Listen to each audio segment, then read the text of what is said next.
Good morning, everybody. This is the GSU live show, episode number 3. James, is that it?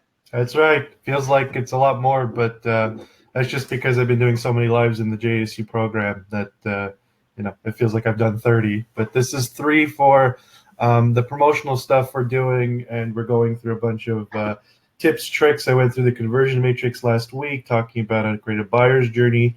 I went through Digital Marketing 101 two weeks ago, I think, talking about some of the most popular fundamentals to know before you start your marketing. And now we're going to go through the top 10 most common Facebook marketing mistakes I keep seeing and people ask me questions about. And it's usually the first, when we start with a client, it's usually the first things we fix. So that's what we're going to talk about today. Okay, so that's going to be sweet and short, practical for you. It's going to be shorter than the conversion matrix, but I kept it to 10 elements just because there could be 100 easy. Right. So you would like me to shuffle the screen and then put, I would say, on the top of the screen there, the slides, right? That's right. That's right. There we go. You're good to go, James. Perfect. Thank you, Stefan. So really quickly, what you need to know about Facebook is that it's one of the, if not the largest social media network. Think of a giant ocean, and your Facebook page, your strategy, that's your boat, your tools, and your anchors of how you're going to reach out to people. A lot of people think I just need to put my page on Facebook, and some of them, it really is just about creating a footprint because they have so much word of mouth traction that it gets them quite far. But I would say majority will either open a page or won't open a page and ignore it, and they won't really think about the potential pitfalls behind what would happen if you were to do that. So what I'm going to go through is the top 10 mistakes I see that cost a lot of money. And when I say money, I mean that these people actually, they'll consciously do this, and they'll either suffer negative reviews, they'll lose customers, they'll have brand damage, they'll have to rebrand. There's a whole whack of things that cause problems. So I'm going to go through those 10 and how to avoid them, and how to kind of stay ahead of the curve, and make sure that you guys don't get burnt the same way these other companies did. Great, James. Go ahead. I think people are waiting for that. They are. So we're going to go right here. So really quickly, if you don't know who I am a Facebook ads expert. I'm a marketing strategist. I focus on exponential growth. And I'm also a public speaker. I've spoken at conferences. I actually have a conference actually at 6 p.m. tonight from 6 to 9 that I'm going to, where I'm giving a speech on media literacy and Facebook and all that kind of good stuff. So I've spoken over the last 5 years. I'm one of the top Facebook advertising experts in Canada, both on execution and strategy. And with this JSU program I've launched, I'm focusing on helping entrepreneurs, founders, and small business owners who don't have big budgets or agency level budgets, but still need help on the DIY side of learning how to grow their business, maybe they're a freelancer, grow whatever they're doing. That's why I created the JSU program. So everything I do in these lives is a taste of what is in the JSU group. And it is a taste of what I bring in terms of value. So there's no strings attached. I actually have a contest at the end of this, but it's really all about giving value and giving back to the community. So this is what we're doing. So off we go. Quickly, my company is a full-service digital marketing firm. It's called JSU Solutions, Inc. I have no partners. I'm the sole proprietor. JSU is actually my initials. So we have two core specialties. It's obviously Facebook ads execution, ad buying strategy, as well as the growth hacked marketing funnel. You look back at the last couple of lives I did, I actually went into detail about the conversion matrix and how we use it to convert high ticket clients, and how we get high ticket clients to use it for their clients, and so on and so forth. So be sure to check that out. And if you want a replay of that plus the slides, that'll also be in the JSU program as well. We work with medium to large size businesses who spend 20 to 30,000, sometimes more just in ad spend. We work with small businesses, startups. We have an accelerated program where it's a one-on-one mentorship over this course of either month to month or 1 year. And then we have something that's particular to entrepreneurs, and that is the JSU program. So here are the top 10 most common and, for me, infuriating mistakes that people do when it comes to Facebook marketing. Now, you'd think this is a lot of stuff we're going to go through. You would think, oh, it's just common sense. It's really not. A lot of people either are very unfamiliar with the social construct of social media. They're unfamiliar with the ecosystem of Facebook, Twitter, Instagram. And so they make these faux pas that actually it hurts their brand image quite severely.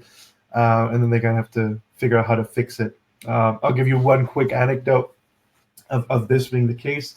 There was one client we had. They had 15 locations.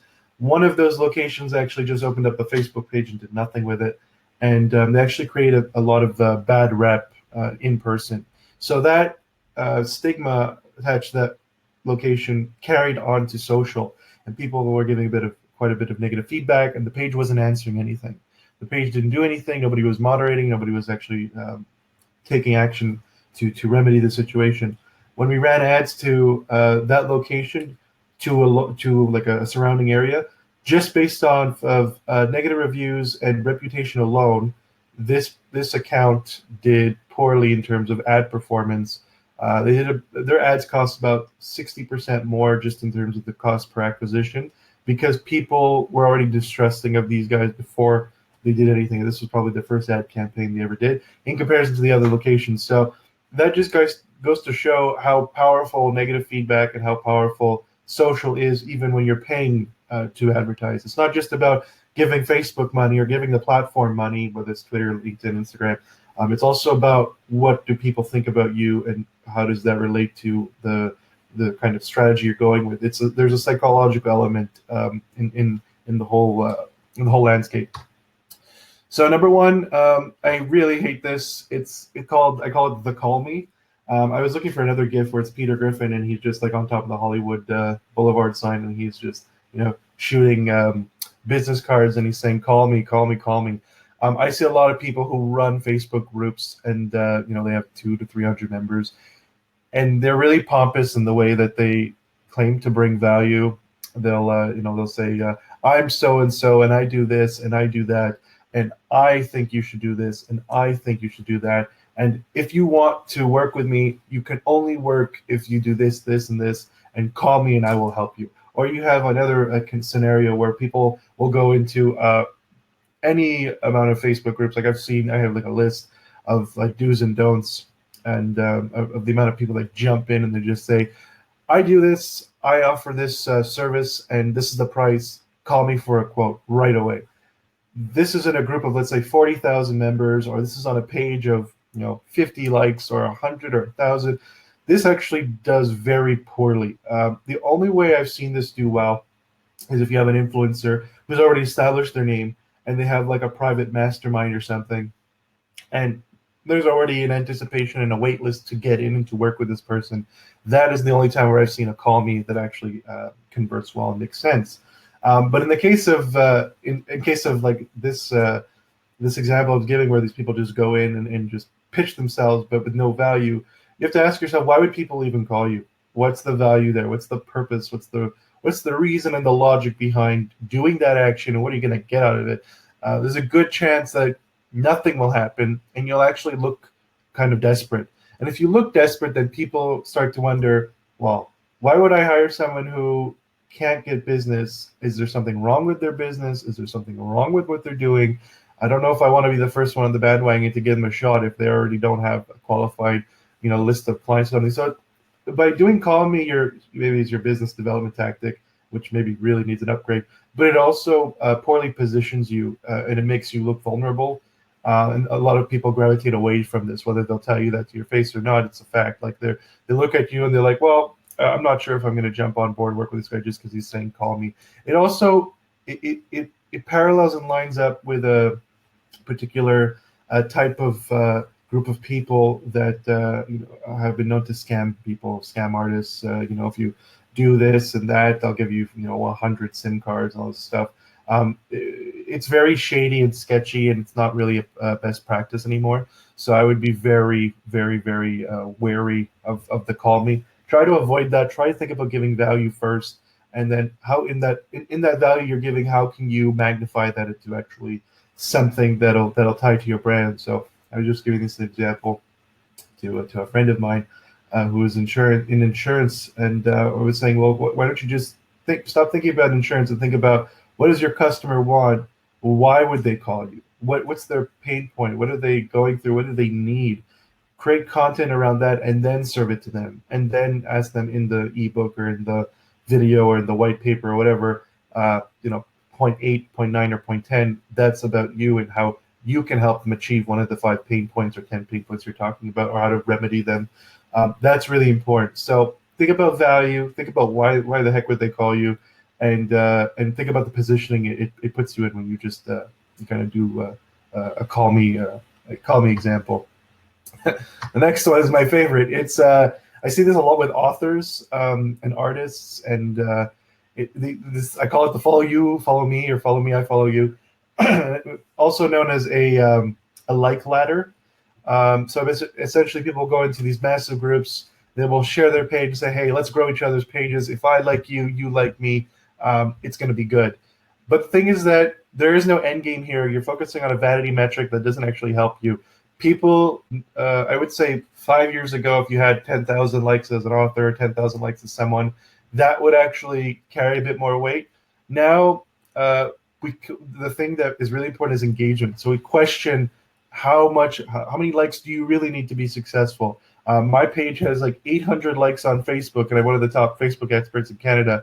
Doesn't really matter to me. I care about quality versus quantity. And so all the people that are on the page, they actually engage and they resonate. So the other thing is that if you have competition, we're going after the same customer as you, liking your own page, what is the likelihood that you'll actually be able to sell anything on your page if it's only competitors who are following you and who are liking you? It kind of dilutes your base and dilutes the actual people you're going after, to the point where when you run ads, let's say you're going to do, I want to run an ad to people who like this page and friends of those people. Well, that's just authors and other authors. And unless you're doing a book that is directed to authors for authors, that's about the only way that this works for you. Where you think you're being supportive, you're actually hurting your chances. It hurts your organic reach, and organic reach is already plummeting. So Yeah. you think about it. Yep. Yeah, question. Is it a bit like weird to do that kind of strategy with not appropriate? Because we could consider like the exposure or the organic outreach would be in fact tweak, right? Yeah. So it's Like buying false followers. exactly. Yeah. Well, that's one of the points I have. I wrote an article. Where's the value of your audience? Because Exactly. if you're authentic, why would you do non-authentic strategies, right? That's right. That's right. Follow, So follow you may be worth because you need maybe 100 subscribers on YouTube, because some other communities are asking for a minimum of subscribers that's right. unless you can't go in that. So maybe you could do that, but like having that over thousands, is it adding the personal brand, by the way? Yeah, so there are mix. There's a lot of corporate brands that do it. I think it's because they don't know what to do, and they've been given a mandate by their boss, or they think this themselves. We need to get more Facebook likes. More Facebook likes equals more revenue. No, it doesn't. You could have 100,000 Facebook likes, and it'll mean nothing. So there's two types, and I wrote an article about this 4 years ago, where I was basically saying if you buy likes, fake likes or followers, and give it to your brand, it's the equivalent of like a cyanide pill. It's toxic, and you're actually going to kill, like you're going to kill any chance you have. This is just, I would say, a grade above that, because you're getting real people, but they're not like you're trying to growth hack your brand by saying, oh, you have 500 likes and so on. So, but you're not truly growth hacking. You're just kind of adding people who are competitors, even though you're trying to be supportive. You're adding them into this layer, and the way Facebook works is it's trying to. Your goal is to attract customers or potential customers as your followers. They should be at least 80 to 85% of your group. And if they're not, then you might have to rethink your strategy. Because if you do an ad that says, I want to boost this post to 100% to the people who like my page.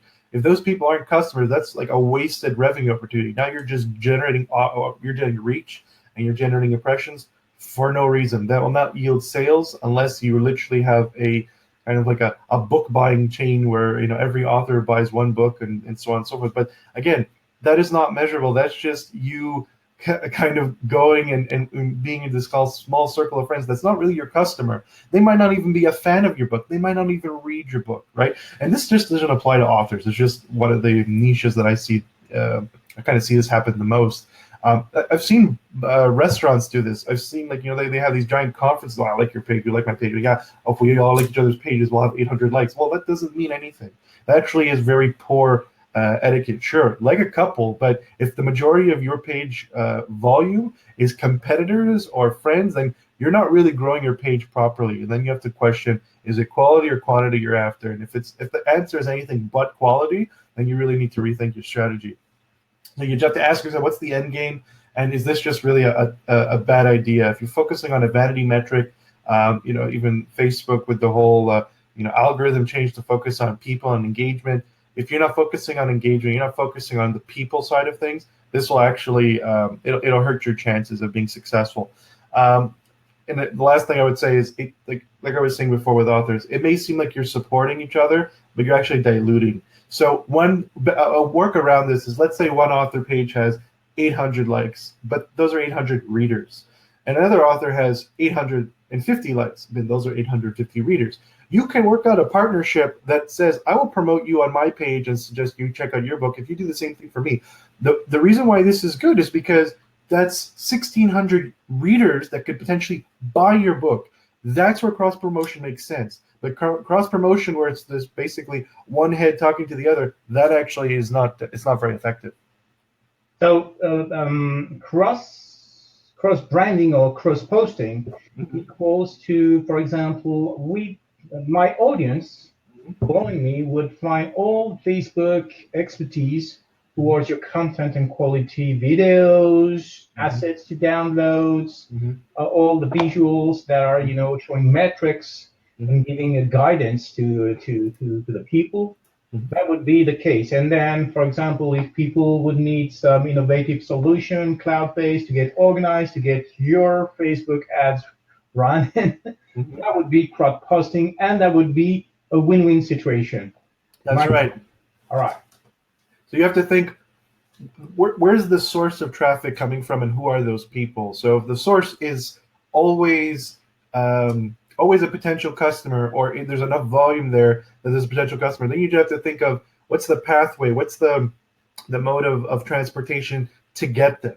And if that is the transportation is the partnership, is the cross promotion, then great, because you're going after the people that are actually going to be your potential customers. So that's really what's important here, and that's really what's going to kind of benefit your brand growth, and it'll growth hack your brand too. So if you come up with, I don't know, over the span of 3 months, 15 pages or 15 brand entities that all agree to help you with this, and they all have your potential audience in their niche and so on and so forth, then you can even go a step further and do a collective contest or a collective giveaway. That's a very powerful way of growth hacking your growth. Yeah, so James, yes. So if I summarize what you're saying, it's all about, and you give that advice, whether to influencers, social media marketers, individuals, and corporation, is to keep things humble and authentic. Yes, right? Exactly. Because you can't cheat. Maybe too many people think that the audience are theirs, right? So it's like my audience, my public, me, myself, and Irene. I don't know Irene, but she's there. And they think, probably wrongly, that audience belongs to them. In fact, the audience belongs to no one. The audience is itself. That's right. They have their taste, their wishes, their fields of interest, and if we don't feed them with quality content that is relevant to their point of interest by ignoring who they are and thinking that they are yours, that's a huge mistake, right? So showing humility and authenticity by thinking that you should offer something and optimize it. If it's not good enough for the audience, then the audience will respond. Is that correct?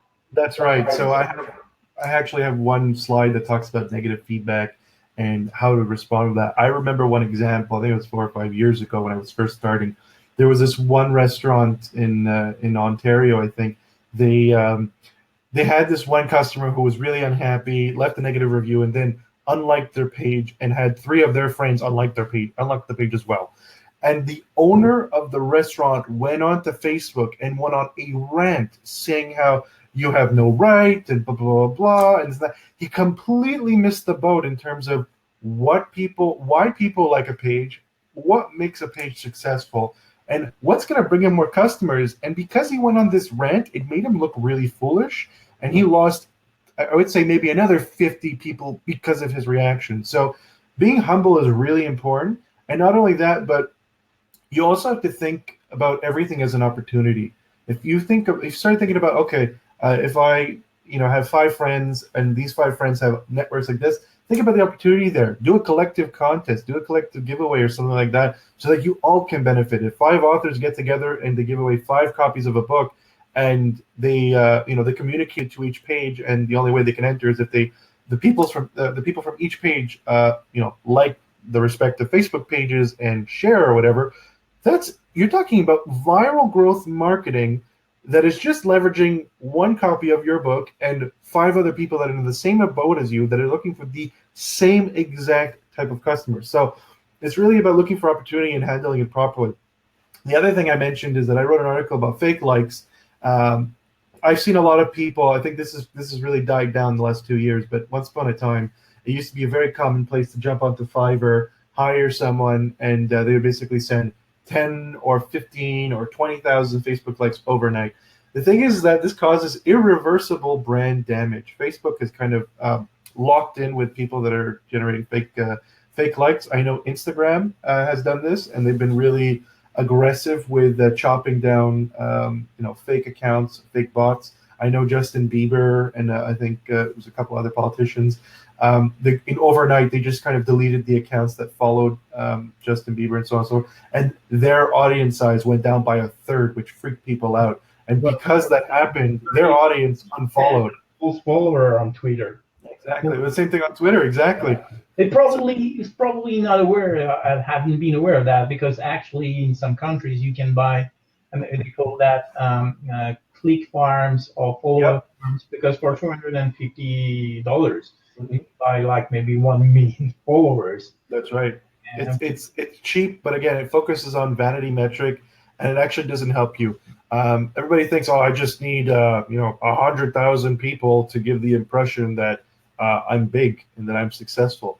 Well, that actually doesn't make you look big or successful. It just makes you look like suspicious. If you have 100 followers or likes on Facebook or Twitter one day, and then the next you jump up by 1,500, well, unless you're in the news or you have a new partner or whatnot, they're going to question that spike, and it's going to look really suspicious. And when all of those disappear, you're now going to really look like a fool. So on one hand, from an advertising standpoint, this is dangerous, because when you actually have fake people on your page, there is no measurable metrics of potential buyers that you can relate to or that you can gravitate from to apply in an ad strategy. And so if you do an ad for people who like your page or friends of friends, you'll actually get the wrong people. You'll get like super high costs with no engagement and no leads, no results. The other thing that will happen is your organic reach will be zero, because these are not real people. These are bots. These are like AI and computers that are actually just they're giving you like a metric. They're giving you like a fake account, but there's nobody behind that. It's a ghost. So you're not going to get any people seeing your content, and it's going to really hurt your chances of any kind of marketing strategy. I've actually told people, and I've done it a couple times, where they did this, asked to hire us, and then we said the only way we're working with you is if we rebrand and redo everything. And they had like a couple of thousand likes and a couple of 100,000 followers and so on. It was a disaster. So it destroys your engagement, destroys your credibility, and so much so you have to potentially rebrand because of that faux pas. So it's a real problem that people still to this day do. But I'm grateful that it's not as prominent and prevalent as it used to be. Well, it's all about when people discover the truth and the reality behind the scene, and they are understanding that the people they are in business with are the people they are buying from, any goods, any services. It's a deception. What do you think if your, I would say, mechanic taking care of your car is like deceiving you? Like it's not the most popular garage in Well, in the neighborhood. a good example, Stefan, is if you go to a mechanic and he looks like he has 5 cars he's working on, and then you have 5 other people that are standing over the car, and when you get closer, the cars start to fall apart, and all the fenders, the side pieces, the tires, everything just starts to fall apart. And then you get a little closer, and then you see the people that are working on the car are actually cardboard cutouts. It's the exact same scenario where you're kind of giving this huge illusion that is false. And the moment they use you, or the moment they go to you, the moment they'll realize, holy smokes, this is a sham. I'm not only going to never refer you, I'm going to make sure everybody knows this is full of crap. So it's a very, very, very dangerous place to be in, and I would not recommend it. Yeah, yeah, I do understand that, and it's a pity. And I was wondering if sometimes the industry of social media didn't teach that to the brand marketers or the influencers that are vloggers, because actually, when a community manager or a corporation encouraged to have kind of free of charge brand ambassadors Mhm. with no paid or giving a sets contribution back to Mhm. them, only by just giving them products. I am talking about makeups or whatever you can use in cosmetics. Mhm. Then they are hooked Mhm. by metrics that are depending on number of likes or followers. So if you want to stay in the loop of the good favors of your sponsor, Mhm. you need to take some jokes like the Tour de France. You need to enhance yourself, because actually the metrics are never enough, and at some point in the competition, someone will get positive in Mhm. terms of deception, right? That's And right. and that's a pity that thing happens. Well, there's the old adage that every squirrel gets a nut, right? Or a broken clock is right twice a day. That kind of that concept still applies, but um, let's say you do this Facebook, you do fake likes, fake followers. Maybe you get 10 sales, but you should really be getting 100 or 200 or 5,000, because you've done things the way you've done them, to kind of deceive people. It hurts. It hurts any long-term growth and sustainability you'd be looking for your brand. So it's really tough. You asked about if there was, if kind of like social media hasn't educated people. It's one thing I've learned is there is no education when it comes to this kind of stuff. You look at the way the market responds, and then that kind of dictates your action. So if the market responded differently and said, "We love fake likes and we just care about volume," then this would be a very different scenario. But the way Facebook behaves, the way people behave, and the way they gravitate towards brands, it's all about authenticity. It's all about being transparent, and it's all about having something that is appealing to them, giving them value. So everything about fake likes and fake followers, like it goes against every core value that I just mentioned. And so that's the kind of thing where you're going to learn the hard way. But it's also a bit commonsensical to ask yourself: is this really a smart thing to do? What's this going to give me? And what's the where am I? How am I going to measure the success of this? And you won't. You can't. It's not. There is no success when it comes to deception. So number 4 is one that I still I'm shocked to this day when I see people who have pages but don't have any content, and they say, "Well, I'm not social. I just put my page there to exist." Um, it's kind of like having a business card that's been just cut up. You wrote a number on a piece of paper, you cut it out, and then you just start handing it to people. It looks unprofessional. People start to, or people are especially potential customers. They're easily they make an impression on you really quickly with what you have on your page, what you have on your account, what you have on your Twitter handle. I've made conscious decisions about where I'm going to eat for dinner based off of photos of food and reviews on their Facebook page. Like nothing speaks more powerfully to the credibility of an establishment than what other people are saying about you. And so if you have no content, if you have nothing, you're just there to be there. I question A, if you're brand new and have no clue what you're doing, B, if you really just don't care, or C, there's nothing good about you to talk about, so might as well move on. In 2018, that looks really unprofessional. It's the kind of thing where I would strongly avoid doing and look for something of a real content strategy to, even if it's just user generated content, to get picture of happy customers, food, whatnot. I really focus on that so that you actually have something to show for. Yeah, I have a question from the internet here Mm-hmm. about that buzz around the trend that is renting or running on Facebook and everywhere about passive income. Mm-hmm. So where does that belong to? Deception world? Is that absence of content because that's a MLM thing? Yeah, I mean, passive income. It's again, if I look at MLMs and if I look at certain affiliate marketing, I'll call them schemes, right? Um, they claim or they try to create a list of products or ally themselves with a list of products and just give testimonials that are not genuine. I've happened to work with a couple of these guys, and I learned really quickly I hate this industry. Um, they focus on trying to convince you this is the best thing since sliced bread, and their focus is not about giving you the best solution. Their focus is about getting $39 from you, and so they can do it again and again and again, and then move on to the next product, the next product, the next product. It works for some because there are people that are desperate.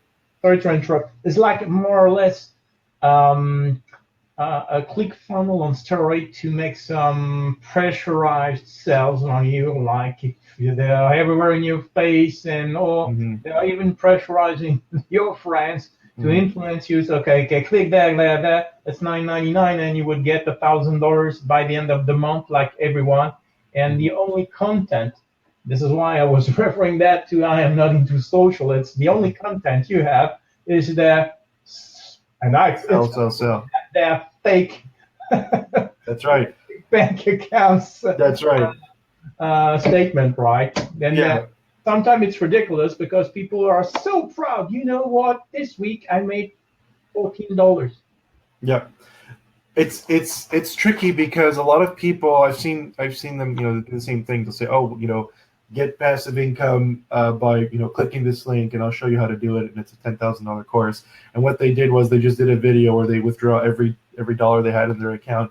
They just lay it out on a motel bed, and they just like kind of they show, oh, look how much I made, but it is actually their own entire personal net worth. Maybe they took out a loan just to show the actual effect. But those people, I find they don't really offer any substance or value, and they take advantage of people that are in a desperate situation. So that's how they make their money. They make their money on vulnerability. But there are some products and niches out there that focus on passive income, and the structure is that they just care about volume. They just care about getting you to buy something so cheap, and they don't care about what the value is. They don't care about if you like it or if you don't like it. And those, unfortunately, they do work, and I find the products are really poorly made. They're kind of like you imagine you go on eBay, you buy an iPhone 7 or an iPhone X, you get it, and it's just it's the shell casing of an iPhone X, but inside it's just grains of sand. Like there's nothing in it. I've seen a lot of products like that as well. So passive income, it's relative. It's a dream. I mean, but there's no such. If you really are going to focus on something that's long-term sustainable in a business model, people do not gravitate towards a product where they buy it, they set it and forget it, and you just get checks. It's about giving them constant value so they keep using your product and they refer your product. So then is it really passive? No, it's active income. It's something you're working on, something that even though they've purchased and they're recurring purchasers, you have to understand that there is an investment of time to get more people to buy.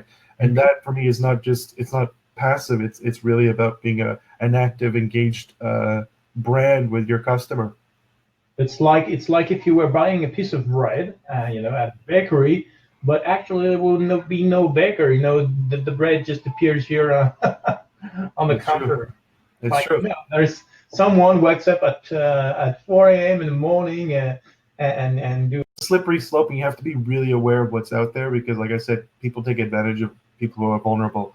But at the same time, there are some good ones out there, and there are some honest, genuine out there, and they follow it up and back it up with content and value, right? So you can be an affiliate marketer to a brand or a product, but that affiliation is backed up by content, by value, by product, by USP. So that's okay, right? Affiliate is a transaction. It's like a partnership. But it's also, affiliate marketing is stigmatized by the other, kind of snake oil charlatans out there that are trying to sell this really crappy service over and over again. And if you look at like this person who, keeps doing a video about how they hate this product or how this product is amazing, you can see about 30 other products where they do the exact same video. They just re-recorded it with a different product name. It's a fake testimonial. It's not genuine. So we have to be aware of those and be, on the lookout. I just saw one the other day of a guy I used to work with, and I stopped working with for this reason. And I saw 3 videos on 3 different products, and he did the exact same thing. He just changed the name. I'm like, wow, this is really genuine. I'm sure I'm going to buy it now. So it's about being really aware and educated behind that, and being able to make those critical decisions. I'm going to move on to negative feedback because I got 5 more points, and I don't want to bore everybody. But really quickly, negative feedback. A lot of people, and I mentioned this before, they get negative feedback for one reason or the other, whether it's in your power or it's not, and they're trying to figure out, what do I do with it? Do I ignore it? Do I address it? Do I be confrontational and really, air my dirty laundry or something? Negative feedback is an opportunity, so you always have to respond to it, whether it's Facebook, whether it's a Play Store, whether it's it's the iOS store, whether it's Twitter. You have to address it, because the moment you don't address it, you give the person all the power in the world to say whatever they want about your brand, and nobody is saying otherwise. So people start to make the assumption of, is this true? Is this actually happening? So that's one. There is very few occasions where you should hide negative feedback. Facebook is penalizing pages that actually, let's say you have a product, you ship the product, and someone gives a negative review about the product.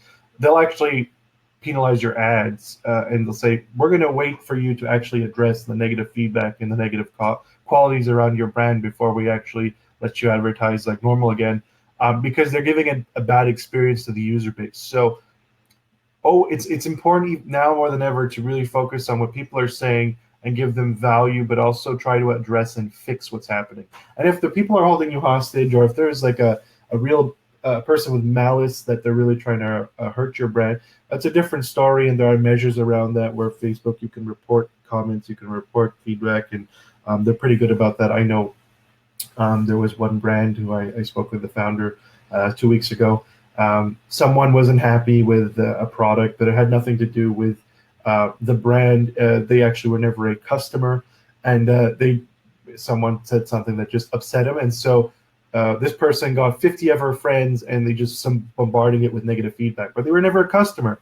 And so the person, like the brand, was trying and everything in its power to say, listen, we just checked the records. You've never purchased from us, so you are reviewing us because of something that has nothing to do with us. And that became really became like a really touchy subject, and so Facebook had to intervene and start removing all the comments. But this person was basically carpet bombing their page with negative comments because they thought that that's how reviews worked, and that's how you can discredit and slander a business without any measurable proof, just because you were emotional. So it's very important to know the tools you have in your arsenal, and that if you are kind of being abused, Facebook does step in and help you. But at the same time, you have to understand that every negative comment or any negative feedback is always an opportunity to respond. And the pages that don't respond, they really put themselves in a bad position. By responding, it really shows you that you're trying to resolve something. You care enough to try. Even if you can't come up to a resolution, you're actually trying. There's the chat history. I've seen people who will go to a page and say like, well, even though there was no resolution, at least the page cares. They try. On the Play Store, it's very common. People give reviews, and then they'll come back with a second review and say, I love this product, I love this app. The developers actually listen to the feedback and make changes, and that drives the install rate way up. So it's really important to kind of foster that, because customers who are once your naysayers can become your biggest supporters. So there's the set it and forget it, people who just schedule entire year worth of content in one day. For me, this is very mechanical. There's no value there, and your customer is just going to become desensitized to it because there's nothing. There's no quality there, no quality behind what you're offering, and you become a distribution of information and not a source. So it's really important to not scheduling is okay, and it's important to schedule things that are relevant, but make sure you have good value content that is authentic and you focus on engaging with people. That's the most important thing that'll grow your page and bring sales to your company. This is similar to negative feedback. I call it the air your dirty laundry. One of the examples I gave about the restaurant owner, he took negative feedback and took his profile and his page, his brand page, and went to humiliate someone who had an issue with their burger or something, and he looked like a fool. And not only that, but his brand suffered. This really drew a line in the sand for people to wonder, wow, I don't really want to support these guys. I don't care how good their fries are. This is really not how you treat a customer. You always have to weigh the risk and reward if you're going to do something like that. I would say 5% of the time it merits it that you have to address it, but 95% of the time this is usually a bad idea. There's always better ways of handling damage control or handling negative feedback or handling an issue, and then you can internalize it and deal with it, or you can speak to the person directly and deal with it. So it's really tricky to kind of say that airing your dirty laundry is a good idea, but it's really important to remember and remind yourself that negative feedback is an opportunity, and that opportunity doesn't mean blast the person to make them feel less than human. That's a great way to lose customers and as well repel potential customers. This one's actually really stupid.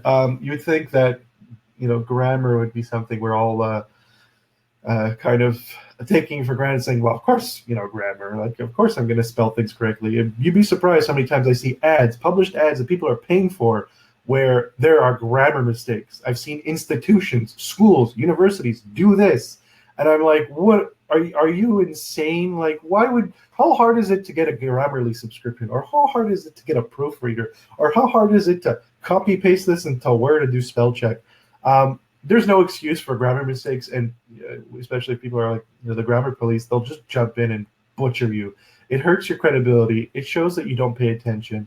And if you have spelling mistakes and or run-on sentences or incoherent crap in your ads, in your messaging, on your Facebook page, whatever, they're going to start to wonder, how professional are you? This looks like someone did half-assed just for the sake of doing it. And they're going to think, well, if you're like that, how are you going to be with me as a customer? Are you going to be just as unprofessional? Are you not going to care as much? They're not going to get to that point. So be very wary of this. It's one of those small things that you wouldn't think would have such an impact, but I can tell you grammar is the simplest, most powerful, I guess, easy fix solution that there's no excuse for.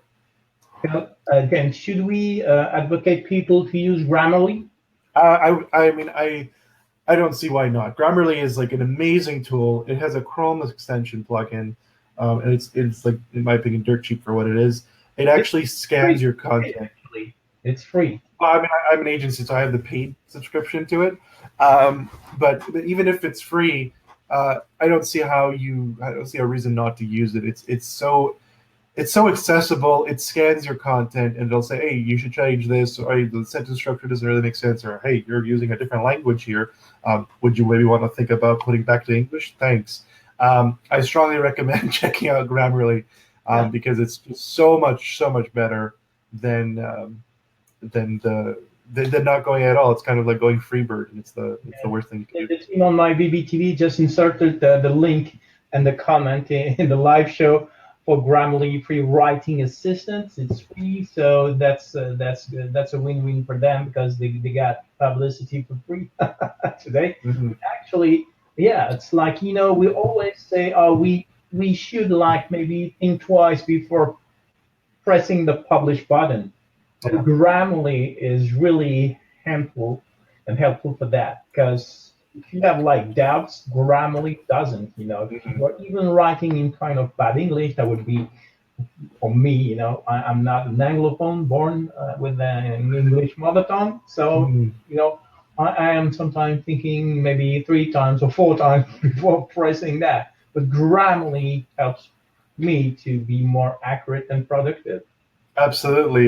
Grammarly is the English Ansiedot, right? I mean, we were all using Ansiedot in high school, and it's CEGEP, and it's really it takes out the no nonsense, silly mistakes that we know we don't want to make. We don't do them intentionally, but sometimes we go so fast that we forget about it. And so Grammarly kind of is that little bit of a safety net.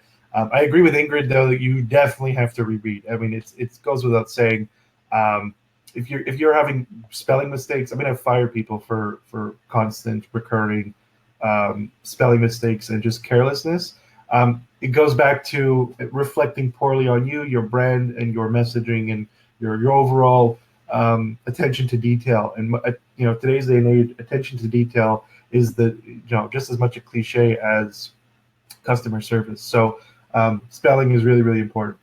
Yeah, Uh, Bosman, from Caucus in France, from the mhm, MybeBeeTV team in Europe. Yeah, just just states that some mhm, rereading can't harm either. Like you know, you, you're just typing something, just reread again. And Doy Buller, is just waving hand from down under Australia, saying yes, he confirms he's a book author, right? mhm. And he confirms that Grammarly is free. So why not? I have the annual subscription. I think I pay like 18 or $200 a year or something like that. Um, that's because I have a team that uses Grammarly, right? But if you're using it for yourself, it is definitely free, and you have to use it. Especially if you're gonna be more active on social, it's a no-brainer. Um, so yeah, amazing tool. Another point. So quantity versus quality. I've touched on this with fake likes and with the I'll follow you, you follow me.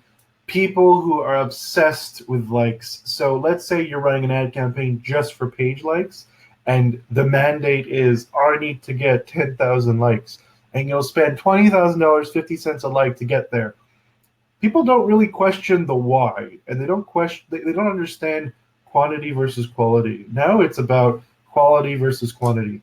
I'd rather have an audience of 2,000 people that are all potential customers that would buy versus 10,000 or 20,000 people just for the sake of having 10 or 20,000 people, and 5% or 2% would buy.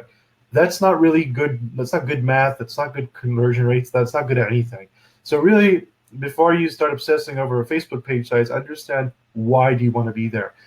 I would rather double down on content and offering and value rather than doubling down on ad strategy to increase page size. That is pure vanity, and it actually it doesn't carry as much weight as it used to. So that's really really important. You have to think about ads too. The more likes you have, the more expensive it will be to reach more people. You're gonna have to start spending ads just to get 20% organic reach or 20% reach period. And your organic reach will go from let's say your audience was super relevant of 1,000 people. You could have organic reach of 80 to 90%. I know I have 8 clients who have that right now. But if I look at a page that has 10,000 likes, but only maybe 500 of them are really engaged, your organic reach will be maybe 2 or 3%, maybe 8% on the high side, and you're gonna have to pay to reach the rest of it. And even so, do you want to? Are those rest of it really worth the time and energy you're gonna put into it, and the money? So that's really about focusing on the quality rather than obsessing over how many likes you have.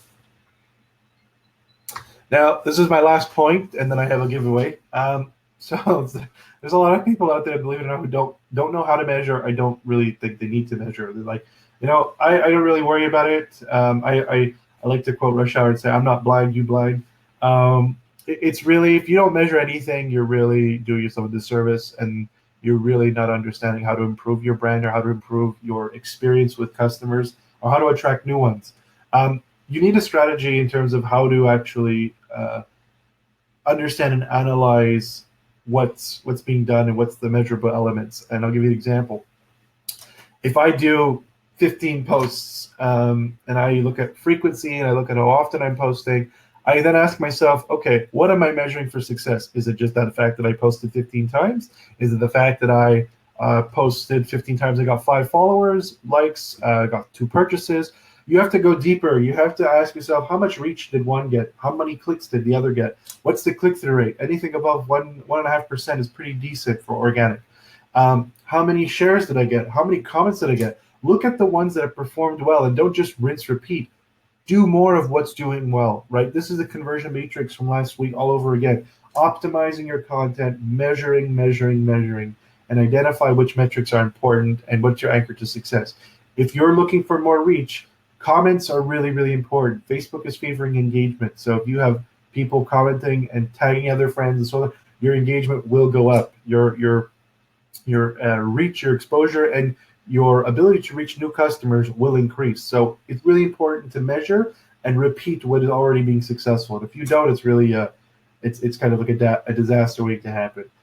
Look for engagement and look at your content calendar and ask yourself, where are opportunities to measure? Not just in posting frequency, look at maybe what time you posted, how much reach did I get at 12 p.m. versus how much reach did I get at 11 a.m. and so on and so forth.